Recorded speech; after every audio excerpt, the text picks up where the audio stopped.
this place? Somewhere long forgotten by everyone. It used to be a grand building. Now it's nothing more than a pile of rubble. No one comes here anymore, nor does anyone care about what once happened here.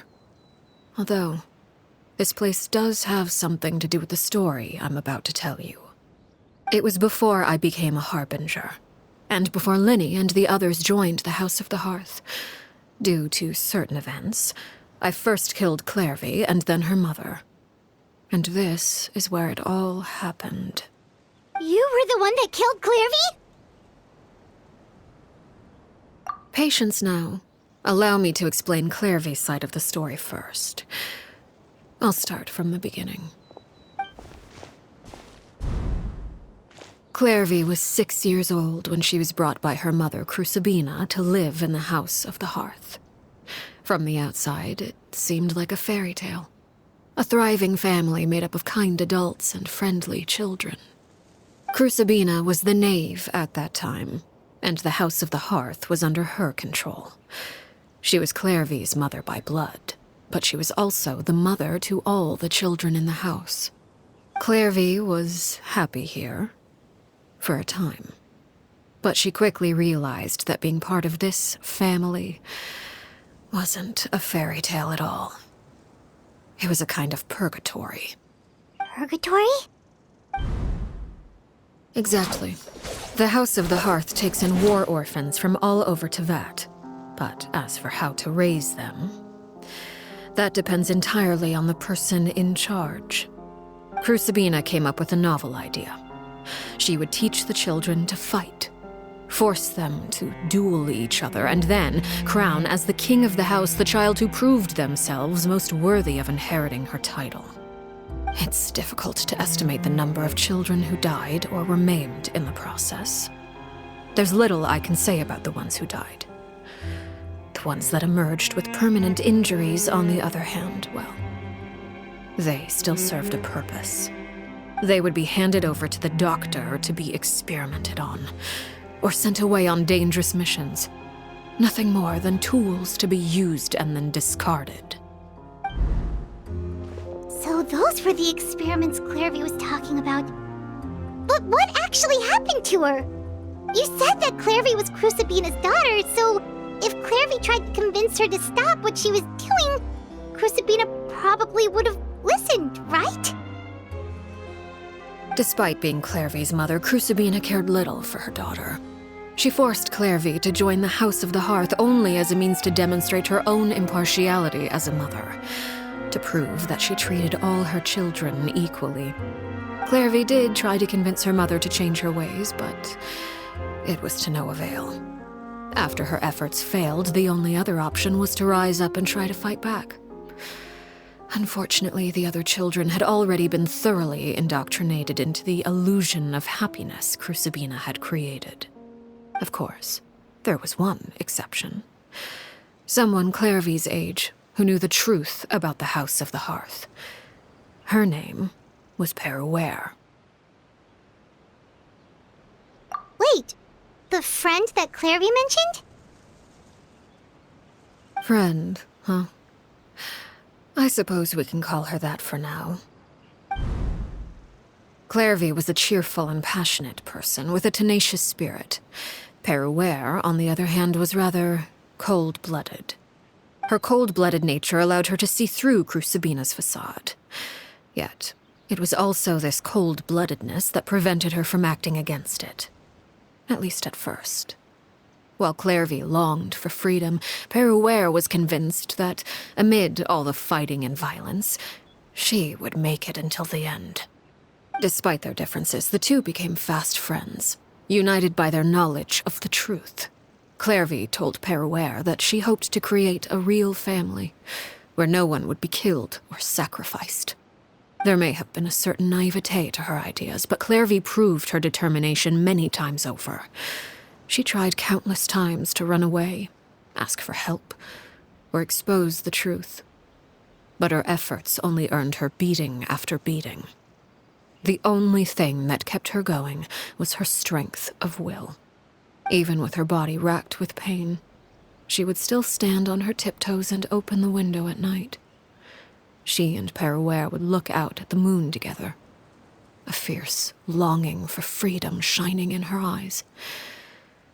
But one day that light simply vanished. Oh no. What happened? Her hopelessness resulted from a culmination of things. 10 years had passed. 10 years worth of failure after failure. She and Peruere weren't children anymore, but finding any chance to escape still seemed as hopeless as ever. It was during this time that Peruere suggested a new plan.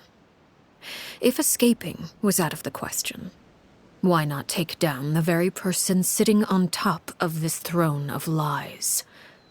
Mother herself. Clairvy rejected that proposal. She claimed that, as a famous harbinger, Crucibina possessed an unimaginable amount of power. Trying to kill her would have an incredibly low chance of success. Clairvy never gave another reason, but Peruere could see it written all over her face. Clairvy still thought of Crucibina as her mother. Killing her own flesh and blood was a line she couldn't bring herself to cross. If she couldn't escape and fight back, then only one option remained. Precisely. Death was the only way that she felt she could be free. It happened during a duel. When she arrived at the dueling ring that day, her partner turned out to be none other than Peruere, the very person that had stood by her side all those years. It was a fierce battle.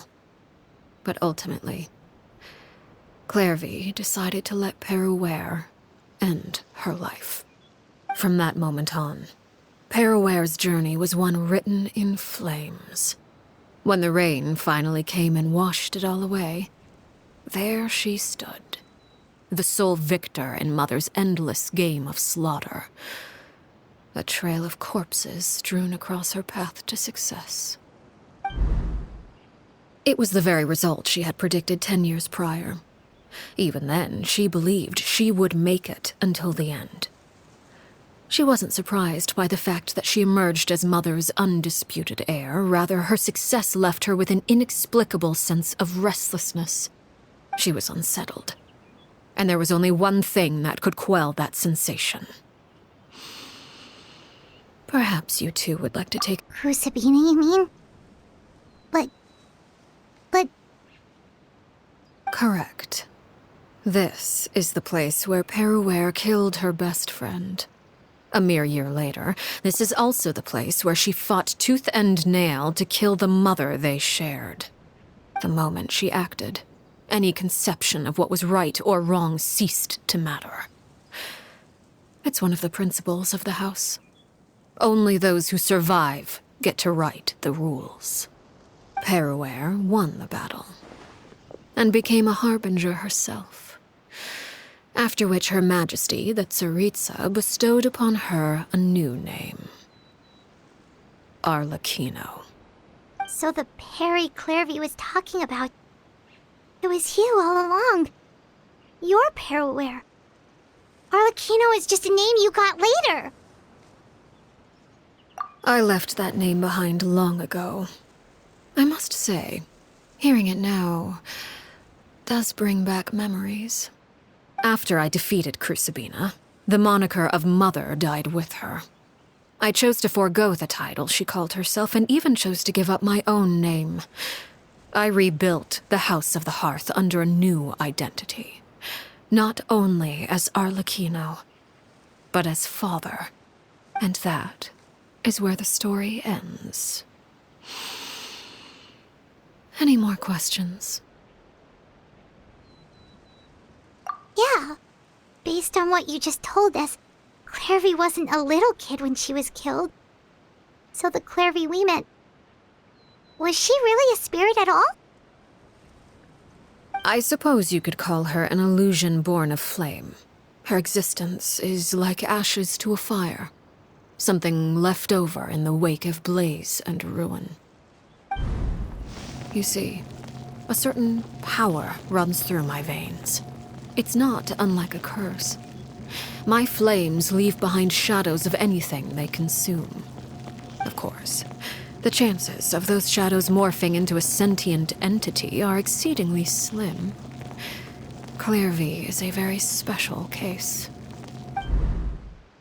Clairvy died when she was 16 years old, but what emerged from the flames was her 6-year-old self. Her appearance wasn't the only thing affected. Most of her memories were lost to the blaze as well. Memory is a mysterious thing indeed. Losing a portion of your memories will alter your sense of self. Lose 10 years' worth, however, and it would be like living in the past. Like returning to a version of yourself that never grew up. No wonder Paimon got such a weird feeling when we were talking to her. Perhaps I should put it this way. Clairvy is someone trapped in time. It may seem like she exists with us in the present, but she truly lives in the confines of her own past.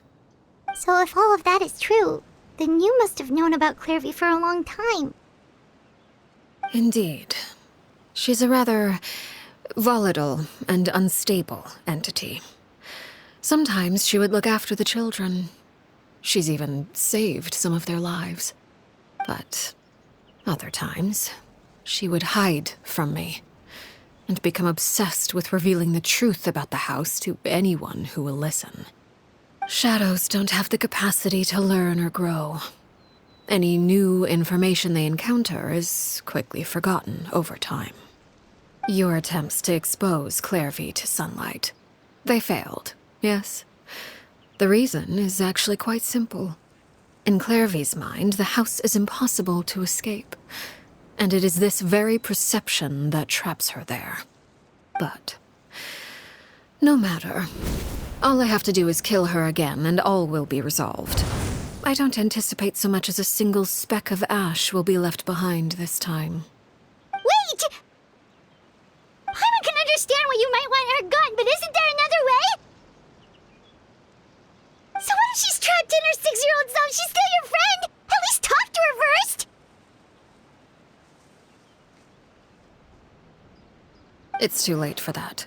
She broke the rules, and now she must be punished. That goes for Filial and Nantoy as well. She's had quite the effect on them. I hope you understand. The difference between Crucibina and myself lies in our formulation of the rules, not our policy for enforcing them. Upholding the rules without question is a trait we both share, because that is how a household should be run. Is this really what you want to do? Whatever could you mean? Don't you want to say a proper goodbye at least?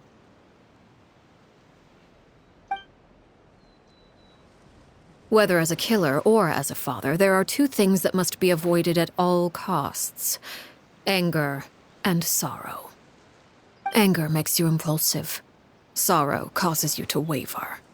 Well, it appears it's about time to proceed.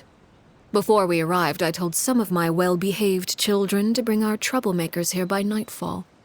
I do believe I've kept my end of the deal.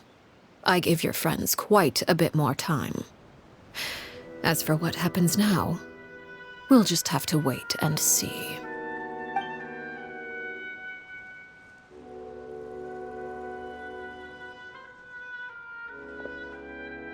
Here they are, Father. You gonna execute him? Seeing something like that would actually be a first for me. Lenny! I'm sorry. I heard about how you helped buy us more time. But I still failed. I couldn't find a way to fulfill her wish. Huh? Are you... Perry? Indeed, it's been a while, Clairvy. Perry! Shh, stay right there. I'm sorry to postpone our reunion, but first I believe certain scores need settling.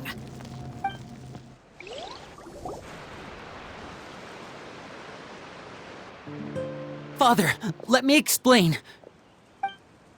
Out of my way. Father! You chose to conceal a threat to the house, and for that, you must be punished. Overall, however, I suppose your wrongdoing is hardly the most egregious of the bunch, so I'll deal with your punishments later. As for right now, the more pressing concerns are the traitors among us. By traitors? Do you mean us? Father, let me explain. We didn't mean to. Fultz, why don't you share what you heard? Yes, Father. Secret Midnight Meeting number 3. Participants, Filial, Nantoi, Sato, Toddy. Nantoi clearly said, if only Father wasn't the one who took us in. Sato added, I'm sick of this life. I just want to live as a normal person. Filial was the worst of them all. She called us crazies and said a bunch of mean things about Father. I did not! You're lying! Fultz is trying to frame us. It's not like I'm the only one who heard those things. After that, you and Toddy and a bunch of other people started talking about Clairvy. You were using all those things Clairvy brought up as an excuse to question Father. We're birds locked in a cage. The only way out is to destroy it. That's what you said, wasn't it? You little. You just want me gone, don't you? What did I ever do to you, huh?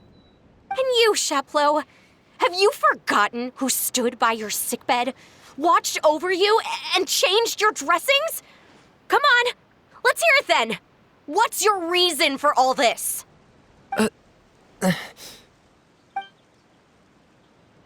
You're wrong, Filial. We don't want you to die. You're our family. Liar. You wouldn't be doing this if that were the case. So why? Why have you backed us into a corner? We all live in the House of the Hearth. You know the type of work we do, Filial. A single betrayal can cost dozens of us our lives. It's not like it's never happened before. That kind of thing is hard to forget.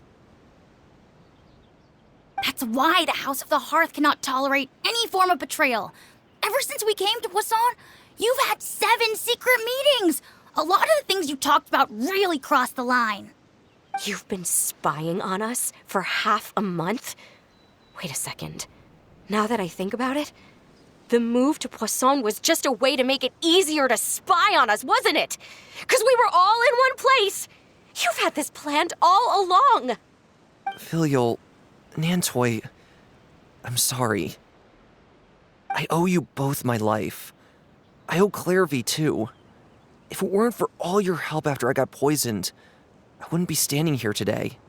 If this were any other situation, I would do anything to repay that kindness, even if it cost me my life. But rules are rules. I'm sorry. My hands are tied. Why? Why? That's enough, Filial. We made a mistake, and we should own up to it. We broke the rules, plain and simple. And now we have to face the consequences. I'm sorry, Sheplo. Fultz. I'm sorry, Father. We accept our punishment. Chapleau, according to the rules of the House of the Hearth, how should these traitors be punished? All those who betray the house pay with their lives. And so it shall be.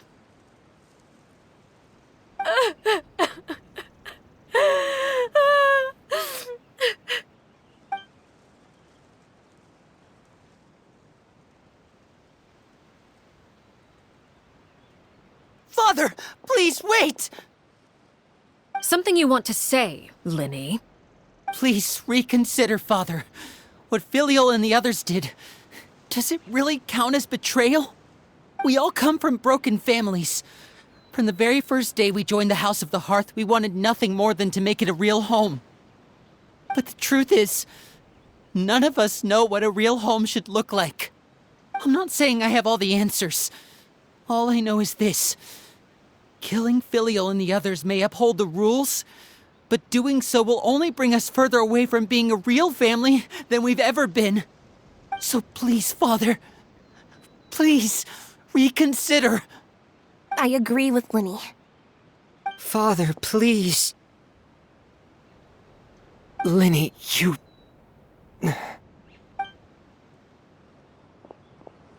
I also agree with Linny.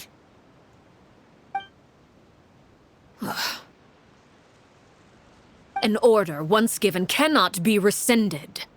However, given the extent of your determination, I suppose we shall have to go about this a different way. Draw your weapons and face me. Our weapons? Father, are you referring to a duel? Precisely. The rules of the house will not be altered. Traitors must be punished. However, resolving disputes with a duel is also one of our rules, one that also applies to me. Demonstrate a sufficient showing of strength, and I shall offer a concession.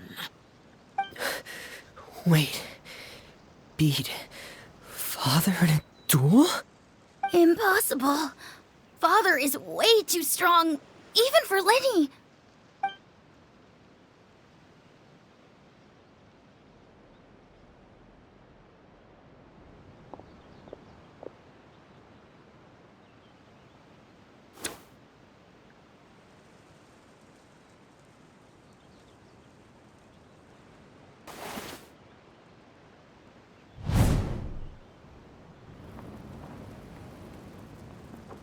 Did you hear that, Traveler? Lenny and the others have to duel the knave. What should we do? Can they really win something like that? If they lose, those people from the house are really gonna be executed. Hey, are you listening?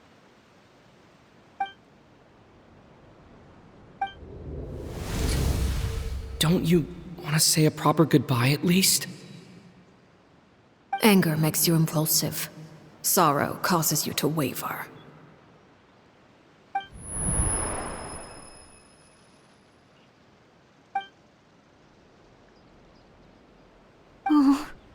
Looking at that expression on her face, she seems really serious about this. Guess that means there's no chance she's throwing the duel. When guests are around, families are often on their best behavior. And any disputes are less likely to escalate.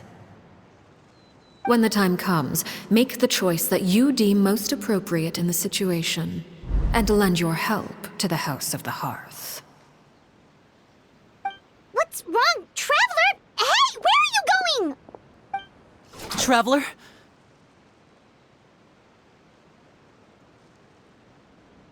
You're asking to join the duel against the knave?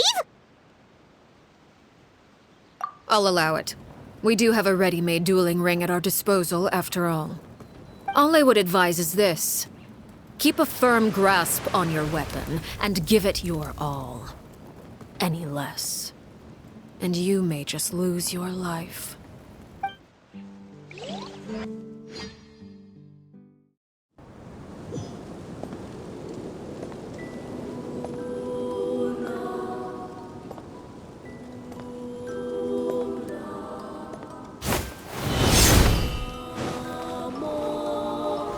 Why the hesitation?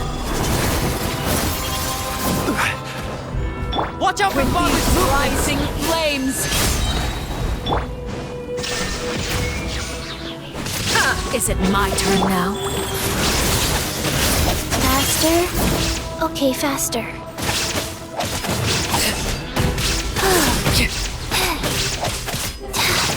Are you alright? Now that's more like it. Shine down! Scatter! Is it my turn now? Try to pace yourself.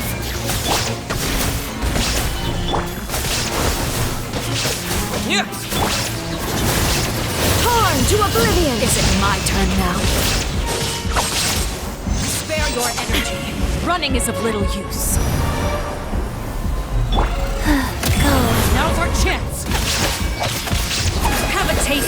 burgundy.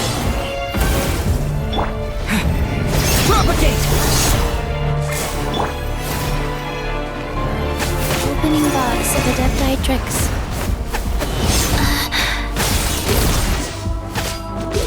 Father's even stronger than I expected. Look, trapped like a bunch of faster. helpless animals. This is order. Solidify. Look out!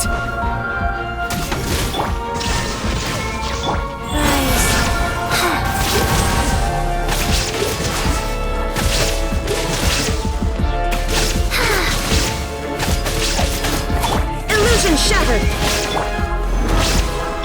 Propagate! And voila! Not bad. You've proven to be a worthy opponent after all.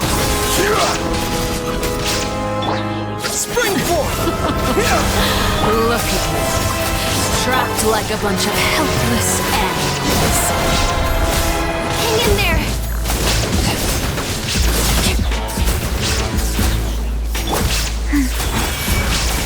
Is it my turn now?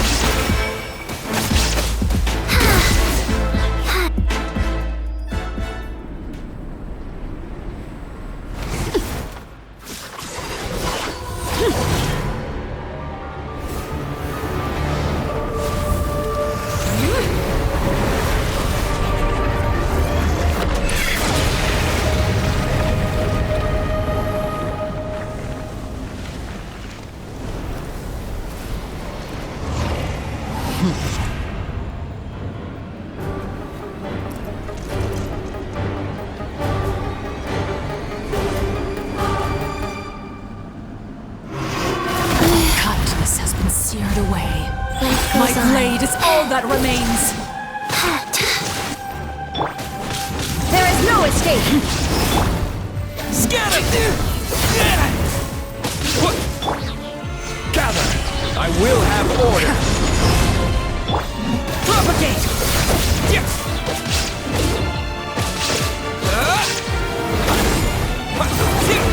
Now's our chance! Over here.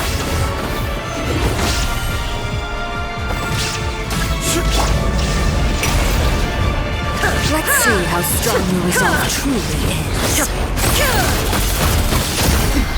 Transcend all Guys. Watch out for Father's movement! Look out! The sun and moon have set. Only ruin remains. All hope has been extinguished.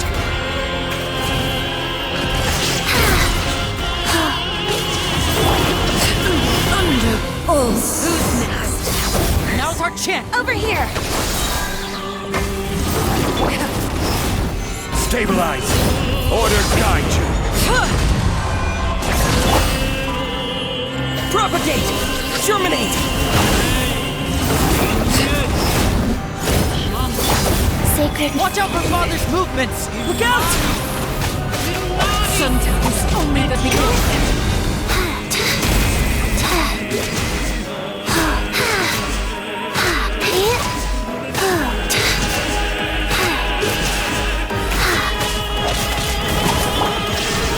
Now's our chance! Over here.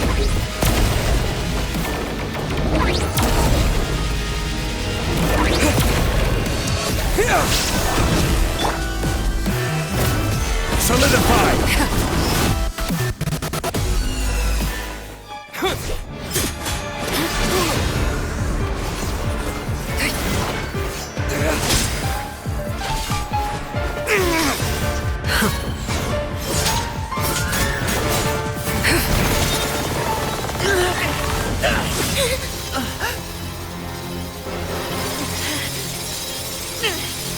You should know better than to crowd in one place.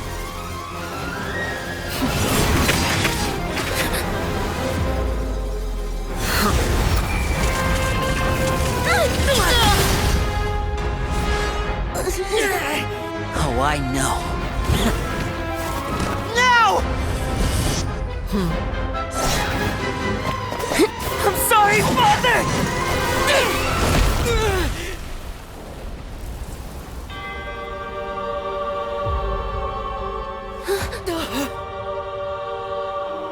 Sorry for what? This pitiful excuse for an attack.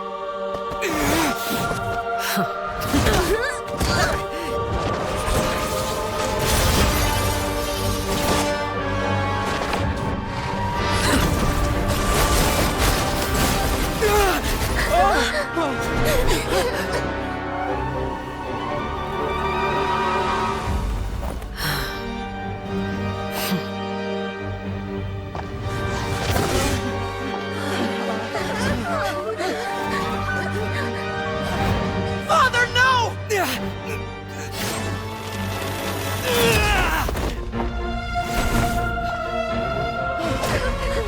Made it out, did you? You're stronger than I expected.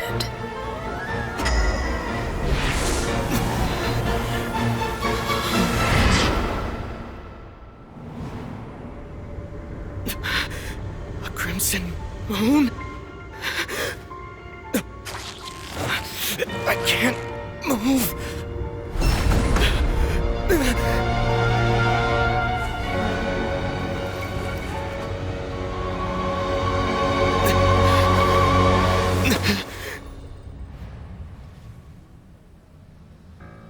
Still, not strong enough to beat me.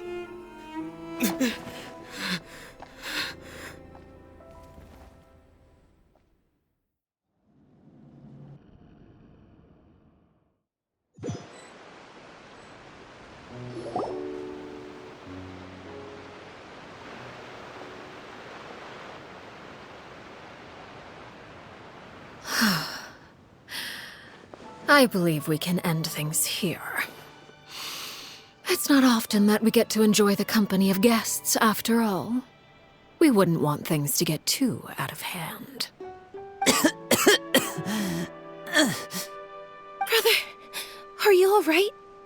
Linny! Given that I am the victor of this duel, as agreed, the punishment stands. No! I never thought things would end like this. However, everyone involved in the duel demonstrated a remarkable level of strength and determination.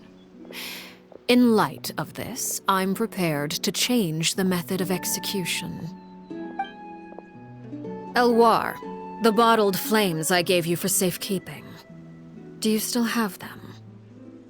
Yes? I wasn't sure what they were for, but I've kept them super safe. I didn't lose a single one. Wonderful. Then, in just a moment, I'll have you administer them. Bottled flames?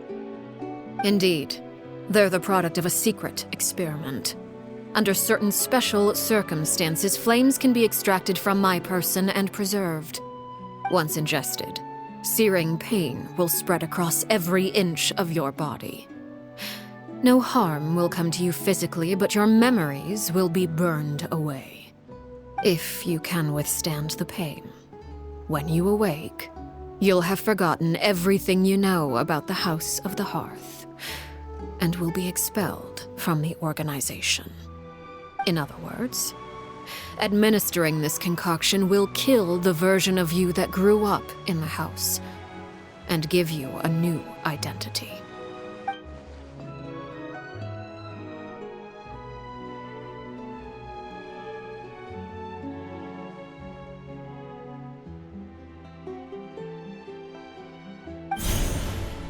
Memory is a mysterious thing indeed. Losing a portion of your memories will alter your sense of self.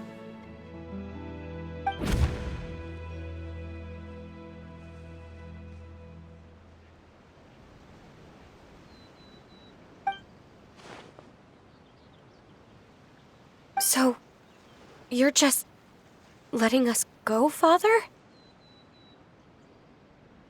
You misunderstand. Memories are extremely important. Once consumed by flame, the version of you standing before me will die, and our secrets will die with you. So no, I don't intend to just let you go, because the person who survives will be nothing but a stranger. Even so, I won't have to live in fear anymore. I'm sorry, Father. I'm sorry I let you down. But I really... Don't cry, Filial. You haven't left the house yet, so there are still rules to be followed, yes? Remember what I taught you. Anger makes you impulsive, sorrow causes you to waver. Don't let yourself be controlled by your emotions. Of course. I'll remember. Dry your tears, and go pursue the life you really want. Yes, Father. Chaplot, Foltz, Elwar. Take them back to Poisson. And bring Linny and the others as well. I prepared 3 extra vials of bottled flames. As for whether to take them, the choice is yours. Goodbye, children. The next time we meet, I will no longer be your father. Thank you for all you've done for the house. I hope you have bright futures ahead of you.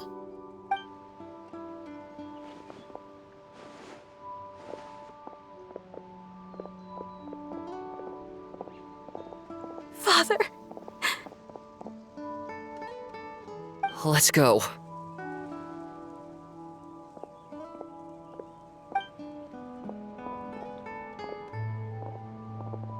Here, grab my arm, Linny.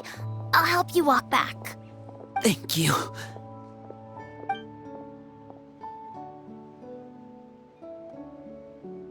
Clairvy.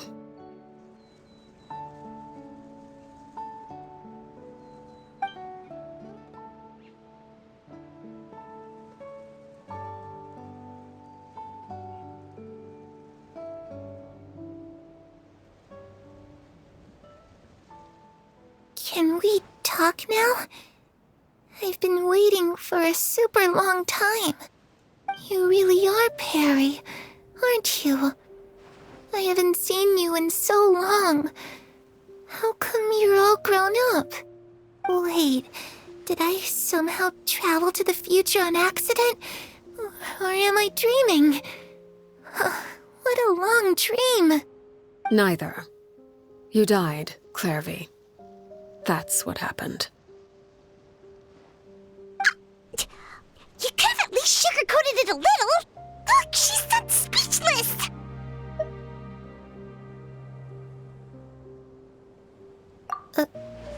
Oh. Okay then. Huh? That's it? You accepted it just like that? Yep. If that's what Perry says happened, then I believe her. Perry wouldn't lie to me. Plus, I don't really need to know why I'm like this. I'm more curious about what happens in the future. If you're a harbinger now, Perry, that means Mother is gone, isn't she? Can you tell me about it? I want to know what happened to her. And to me. You never stopped trying to defy fate. At first, no one believed you. You could only vent your frustrations to the moon. In fact, you often sought comfort in the night sky. You wanted to see the aurora, so one night we promised each other we would go to Snezhnaya to see it together. Later on, you tried to run away, but you were brought back each time. Mother spared your life, but it wasn't out of kindness. Instead, she decided to make an example of you by slowly torturing you over time. That way, the other children would know what happens to traitors. Still, you never gave up. Mother hoped that through ruthless duel after ruthless duel, she would be able to crown an ultimate victor among the children she raised. But you called on everyone to unite, to fight to a draw in order to reduce casualties. Your efforts may have only delayed the inevitable, but still. You gave them hope. You tried everything you could think of, but every attempt ended in failure. Still, you never turned your sword on Crucibina, and you never turned it on me. On that gloomy day, you told me, "For the last 16 years of my life, I've done everything I can to fight for freedom. But now, I realize that the only freedom I truly possess is the freedom to choose to die." I never imagined I would say something like that. I must have been feeling really worn down. But somehow, I still think I understand. According to Mother's plan, only one of us was going to make it until the end. And I always hoped that person would be you. If I could do it all over again, I still don't think I would make a different choice. Even when I first met you, I knew you'd be able to do what I couldn't. Is that so? Even now, I'm not sure I truly understand what kind of freedom you were trying to pursue. But as the head of the House of the Hearth and as the children's father, I've tried to give them the most basic of freedoms. The freedom to choose their own fate. It's something I discussed with the Eudex of Fontaine. The children who want to leave the house will have their memories wiped clean of all secrets pertaining to the organization. In return, they will be allowed to live a normal life in Fontaine without being prosecuted for their past. Of course, I won't simply hand freedom to them on a silver platter. They have to fight for it and prove themselves worthy of it. Only freedom that is earned has true value. That's more than enough. That's exactly the kind of life I was fighting for. You know, Perry, I think you're a pretty amazing king, and a really great father, too. I'm really happy that you're the one who took over the house. I guess I do have one regret, though. I still haven't seen the outside world. Well, it just so happens that our dear guests over here have been to many nations and traveled to countless places. Perhaps they would be willing to tell you what the outside world is like. Really? Of course! We've traveled all over the place. We've got so many stories, we could probably talk your ears off for 3 days straight!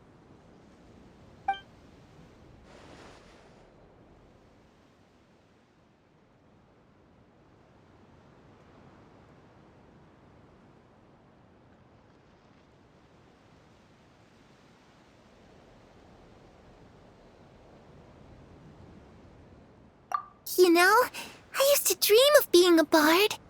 Playing the lute while singing into the winds of freedom.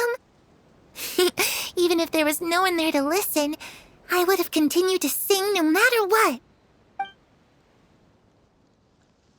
Ah, that's where Mora comes from. I never knew that before.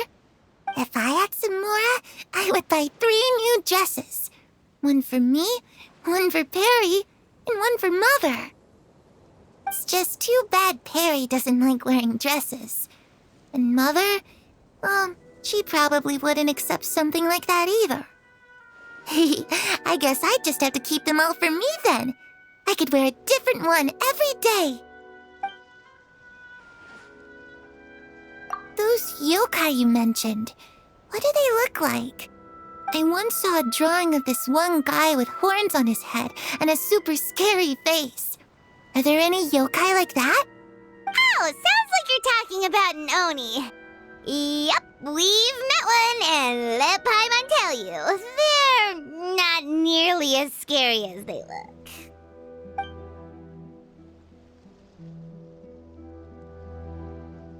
I was always too afraid to skip Mother's fighting lessons. But at the academia, I bet you could do all sorts of secret things in class. Things that have nothing to do with studying. I'm just kidding. Being able to study whatever you want without having to fear for your life actually sounds pretty great.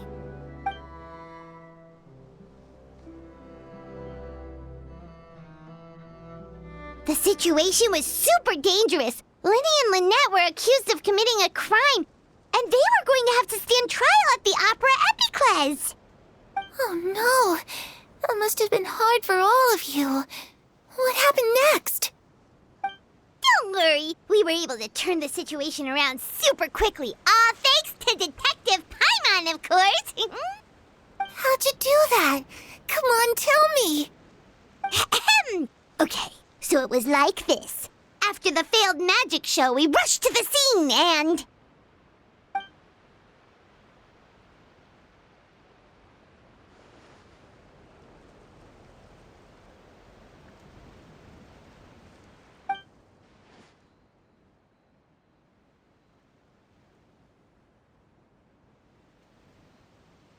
Shadows don't have the capacity to learn or grow. Any new information they encounter is quickly forgotten over time.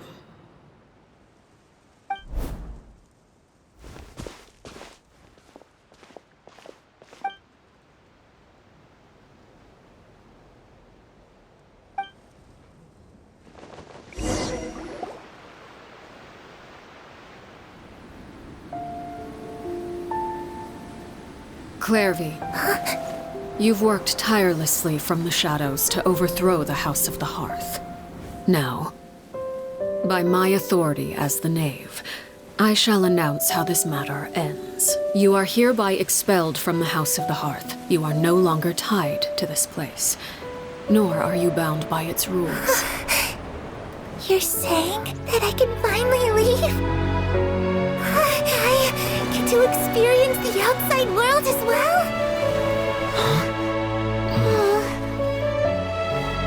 Oh, I almost forgot. There's no getting older for me. Still, seeing who you grew up to be makes me really happy, Paraware. Take care of yourself. Goodbye. May we meet again someday.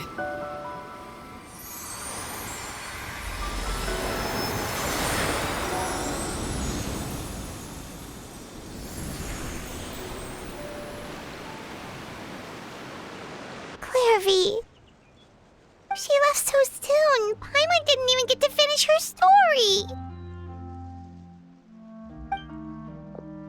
I also have certain sentiments left unsaid. I wanted to tell her that the aurora I saw in Snezhnaya was just as beautiful as the ones in the pictures. But a shadow's memories reset at dawn. Had we delayed any longer, we wouldn't have had the time to say goodbye. Whatever regrets may linger, let them be lost to the coming of a new day. Father? It's Linny! Hey, Linny!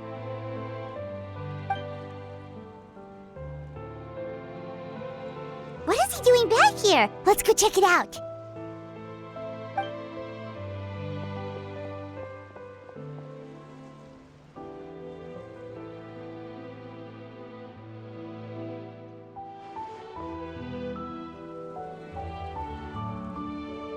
Father, the bottled flames have been administered. Filial and the others have left the house. And you? What have you decided?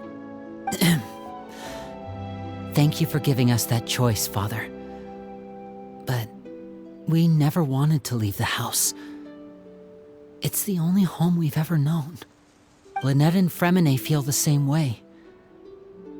They're recuperating back at the Hotel Bouffe d'été. But I decided to come back and tell you where we stood. I'm sure you're well aware of the expectations I have for you. I want you to follow in my footsteps and become the next king of the house. Yet you seem to have different ideas. I must admit, I'm rather surprised by your decision to stay. There's nothing wrong with choosing to live a quiet life. Leading this organization is a heavy responsibility, one not so easily carried by someone forced onto the throne. I just never understood what you saw in me. What made you believe I was deserving of that throne? You're brave, talented, and, most importantly, you cherish your family. You would do anything to protect them, even if it costs you your life.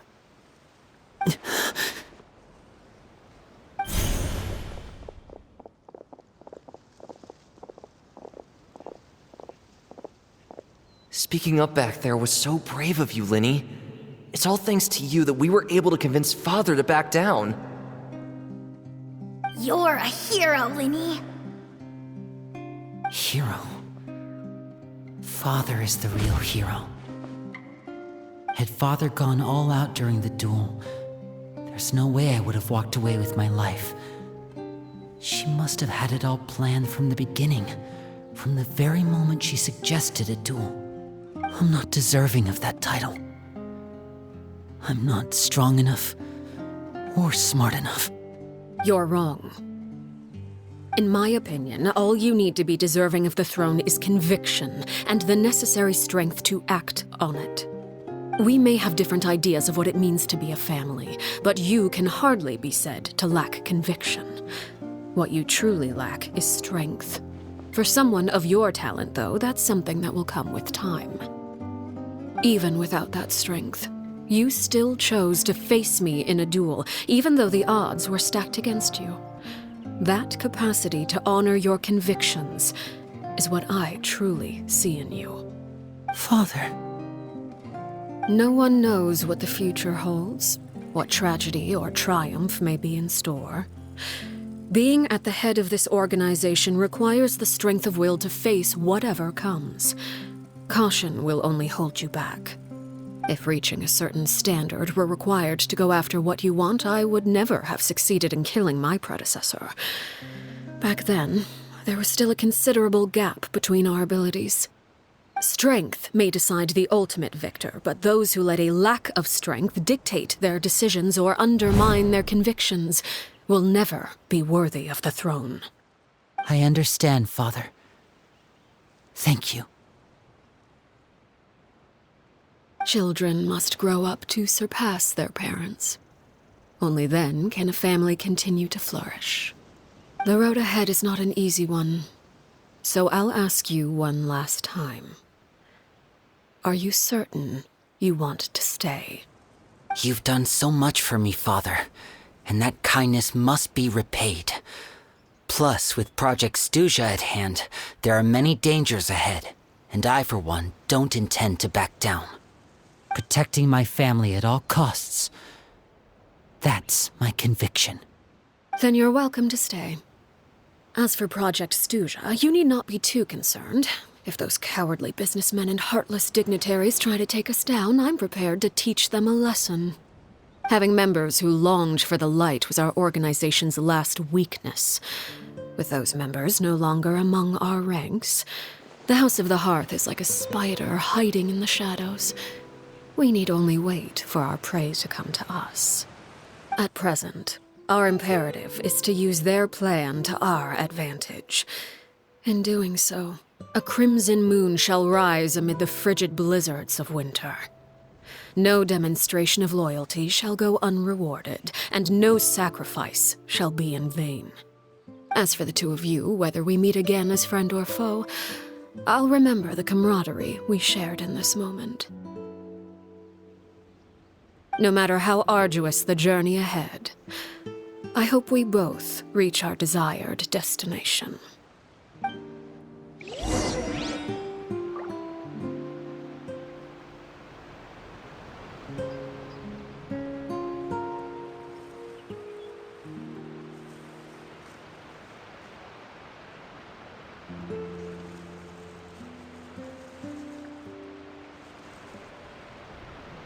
Osmanthus